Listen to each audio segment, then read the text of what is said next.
Assalamualaikum warahmatullahi wabarakatuh dan salam sejahtera kepada semua pelajar.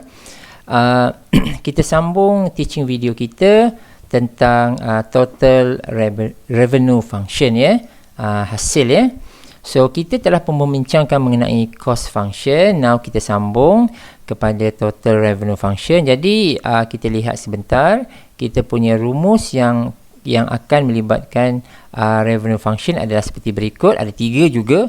Cost sebelum ini pun ada 3 ya. Cost sebelum ini ada 3 dan yang ini ada 3 juga ya. Total revenue iaitu R. R stand for revenue ya.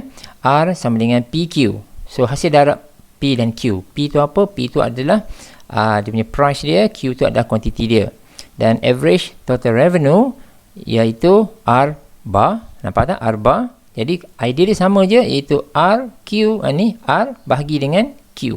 Dia sama macam cost. Kita lihat sekejap. Cost tadi, cost sebelum ini nampak tak? Dia sama ya. Ni sama. Sebut saja average, kita ada rumus yang ini. Dan marginal ataupun ultimate total revenue, dia adalah R prime. Nanti profit pun sama ya. Profit, total profit, kita ada rumus, ada pi kat sini. Pi Q, ini adalah total profit dia. Lepas tu kalau kita sebut average, dia akan ada pi bar macam ni. Iaitu pi bahagi dengan Q. Kalau marginal pun sama juga, adalah pi prime, first derivative. Alright? So kita akan bincangkan sekali harung ya, yang ni ya, revenue dengan profit ni ya. So sebab bendanya yang sama. Yang berbeza cuma yang ini sahaja, yang total revenue punya function dia, iaitu 4, nombor 4 ni, dan juga nombor ni lain sikit, nombor 7 ni. Okey, nombor 7 ni. Total profit kan, jumlah keuntungan kan. So tentulah revenue hasil tolak cost kan. So macam itulah.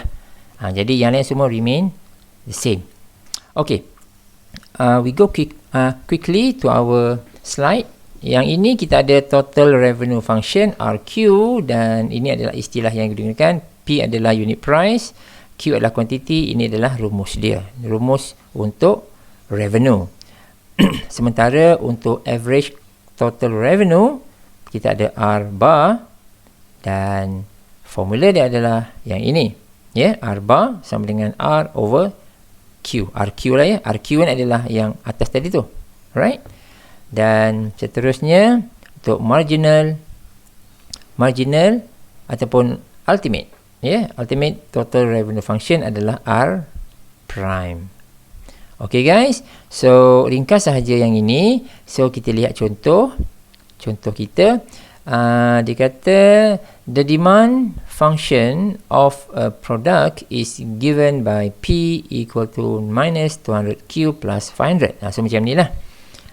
So dia dah bagi dah ya. Demand function tu apa? Demand function tu adalah fungsi permintaan ya.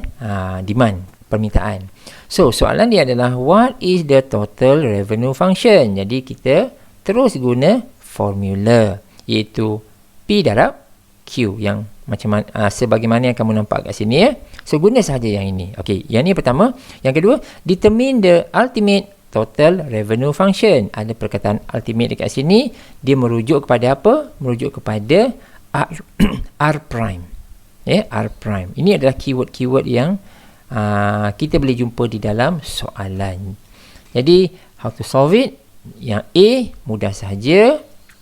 Kita hanya gunakan sahaja maklumat yang ada. Nampak tak? P darab Q ni kan, P tu kan telah pun diberikan, iaitu mana? Ini dia. Ini dia P. So kita copy paste je lah. Copy yang ni, paste pergi sini. Macam tu. Okay. So jadi kita dapat berikut, dan jawapannya adalah yang inilah. So kita darab masuk ya. Kita darab masuk Q ni. So kita dapat yang ini.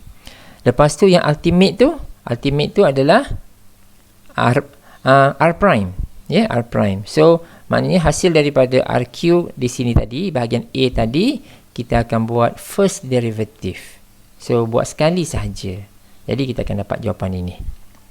Okay. So ini adalah bahagian B untuk our first example. Okay, kita pergi kepada, tak ada contoh dah. Kita terus kepada maximizing revenue function. Revenue tu ada hasil kan. So bila hasil, kita tak boleh lah sebut minimize. Dia kena maximize. Baru betul. So, jadi dekat yang berikut ini adalah kaedah dia sama seperti cost function yang kita belajar sebelum ini. Boleh tak kita patah balik sekejap ya? Saya nak patah balik. Mana cost function kita sebelum ini? Saya nak tunjuk perbandingan. Okey, ini adalah cost function. Cost function yang kita belajar sebelum ini. Semua ini semuanya sama kecuali mana? Kecuali this part. Ini saja yang saya gerakkan mouse ni. Okey, kalau untuk cost function, second derivative ni kan kita kena uji Q kan? Kita masukkan Q dan sebagainya. Untuk minimize, untuk cost function, kita kena pastikan dia mesti positif. Greater than 0. Tetapi, selain daripada cost function, kita kena pastikan dia negatif. Negatif. Baru dia maximize. Jadi, itulah yang berlaku. Ini adalah khusus untuk cost function. Selain cost function, apabila kita membincangkan revenue ataupun profit, kita kena ubah yang ini. Ubahkan menjadi, dia bukan ubah, kena pastikan dia bukannya positif tetapi negatif. Okay guys, so kita patah semula kepada slide kita.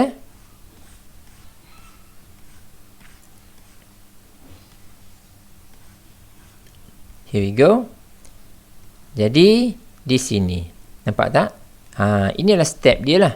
Step dia maksud dia dapatkan R prime, dapatkan R double prime macam biasa, macam cost tadi, sama je.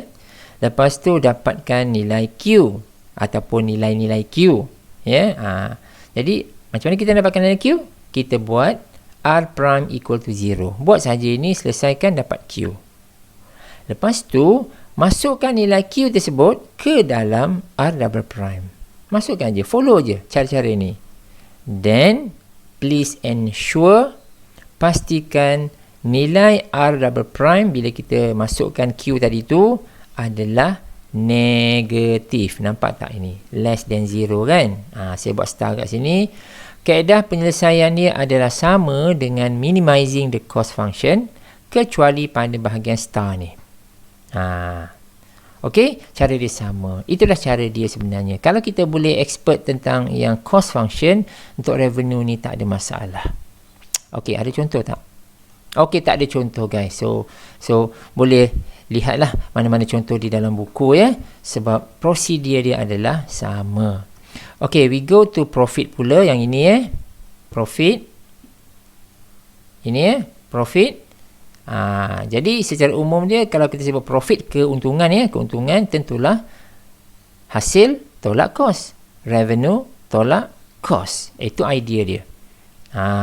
Ataupun kalau kita nak manipulate cost ini, kita boleh buat revenue tolak, kalau cost, kalau nak relatekan dengan average cost, kita kena buat inilah, Q darabkan dengan Q bar.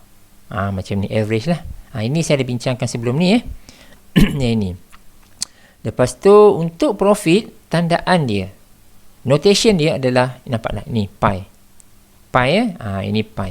Revenue R, cost C. Kalau profit, pi. Ini tandaan dia. Jangan confuse pula, jangan tak faham pula ya. So we go to our slide. So ini dia total profit function, iaitu pi. Jadi kita ada yang inilah, ada ni jadi kita ada formula ni lah revenue tolak cost. So jangan lupa cost function dia ada fixed cost dengan variable cost. Ingat semula lah yang ini. Jadi ini adalah rumus dia, ini ataupun yang rumus bawah ni. Sama je mana ni. Dengan kita hubung kaitkan dengan ni lah. Okey, kita lihat contoh. Ada contoh pula yang ini. Okey, tak ada masalah apa-apa. Okey, kita baca soalan ini. Jadi cuba tengok apa soalan ini nak sebenarnya. Last kali. Determine the total profit function. Nak cari pi lah. Nak cari total profit function. So maksud dia, total profit adalah yang ini kan. Nak cari pi lah. So of course kita kena determine apakah revenue, iaitu hasil, dan juga cost. Jadi kalau kita tengok kat sini, dia dah bagi beberapa info Dah bagi beberapa info kat sini yang kita tahu. Dibagi apa? Dibagi P. Lepas tu dibagi apa? Dibagi Q tak? Dia tak bagi Q. Tapi untuk cost dibagi C bar. Jadi kita akan manipulate semua-semua info ini ke dalam mana-mana formula yang telah kita belajar sebelum ini. Okay, this is the step. So, kita kena cari, kita nak pakai rumus ini sebenarnya. Okay, tengok mouse ya. Mouse saya gerakkan dekat sini ya. Kita nak pakai ini. Okay, kita nak pakai pi sama dengan R tolak C. Yang ini. Tapi kita kena carilah. Apakah R? Apakah C? So, macam tu. Jadi, kita belum ada info ni lagi sebenarnya. Belum lagi ada info ni. So, kita kena dapatkan info tersebut. Jadi, mula-mula kita carikan apakah R ya. So, ini adalah cara untuk cari R. Mencari RQ. Jadi, RQ ni rumus dia adalah P darab Q. PQ lah ya. PQ. Kita masukkan. P tu diberi ya. P tu tengok ni. Nampak tak? P tu diberi. P sama dengan 400 tolak 2Q. Okey. Kita masukkan je. Ni kat sini. 400 tolak 2Q. Darabkan dengan Q. Jadi kita simplifykan dia. Kita dapat yang ini. Okey. Maknanya this part dah selesai. Ya. Dah selesai pun. Okey. Yang belum selesai adalah C. Cost ni. Cost CQ. Ini belum ada. Sebab soalan tu dia tak beri cost. Masalah dia. Soalan tu diberi apa? Soalan tu diberi C bar. Jadi kita kena convertkan dia. Kena manipulate lah. Kita tak boleh pakai C bar ni. Kita perlukan C. Jadi kita kena guna hubungan yang ini. Kejap Kena guna hubungan yang ini yang ini. Maknanya Q ni kena pindahkan ke kiri. So kita pernah bincang pasal ini ya di dalam course sebelum ni. Jadi this is what happen. Gunakan ini adalah hubungan dia dan kita akan dapati kita akan dapat ini pula. Setelah kita pindahkan Q tu ya. Dan kita mulakan kita punya pengiraan. Masukkan dan try to simplify. Jadi akhirnya CQ kita, cost kita adalah yang berikut. Dan kita guna rumus pi yang pi tadi tu. So kita masukkanlah semua-semua ni. Jadi bila kita selesaikan yang ini, kita akan dapat jawapan seperti berikut. Ini kena buat satu persatu ya. Ni nampak je, satu baris, dua baris. Sebenarnya mungkin ada sedikit 1-2 baris lagi ekstra kat sini kot in between sebelum dapat jawapan ni. So kena lihat semula yang ini. Alright, so now kita pergi kepada ini benda yang sama, average profit function. So pi bar, ini rumus dia. Ini saya tak perlu ulas ya. Dia sama dengan cost dengan revenue tadi. Ini adalah marginal. Jadi beberapa perkataan yang unik dan kerap kita jumpa adalah yang ini ya, ultimate. Bila sebut ultimate aja dia mesti prime. Ada prime lah. Pi prime ke, revenue prime ke, cost prime ke, so macam tu. So jadi ini adalah secara umum dia, macam mana kita melakukan dia. Okay. Do we have example? No. Kita tak ada contoh. Kita terus kepada maximizing total profit. Jadi seperti mana yang saya sebutkan tadi, bila sebut profit, keuntungan, kita kena maximizekan keuntungan tu lah. Jadi beberapa prosedur yang biasa kita kena buat macam ni lah ya. Ni sama dengan revenue tadi tu. Dapatkan pi prime, dapatkan pi double prime, cari nilai Q. Macam mana nak dapatkan nilai Q tu? Gunakan ini. Pi prime equalkan dengan 0. Please solve this part until kita dapat nilai Q tersebut. Bila dah dapatkan nilai Q tersebut, gantikan nilai tersebut ke dalam pi double prime. Yang ke atas ni lah. Gantikan ke situ. Yang ini. Jadi kita lihat, kena pastikan ya, bila kita gantikan tu, nilai yang kita dapat tu mesti bernilai negatif. Okay. Saya dah buat di note ini. Kaedah penyelesaian dia adalah sama dengan maximizing the revenue function. Okay. Ini adalah summary ya. So summary kat sini adalah yang ini je lah. Yang ini. Yang saya tunjukkan semua-semua ni lah ya. So Okay guys, so ini sahaja dalam subtopik ini. Kita start off dengan total cost dan lepas tu kita sambung dengan second video dengan total revenue dan yang lain-lain ni, dan diakhiri dengan total profit. Okay guys, so that's all for now. Thanks for watching this video. See you in the next video.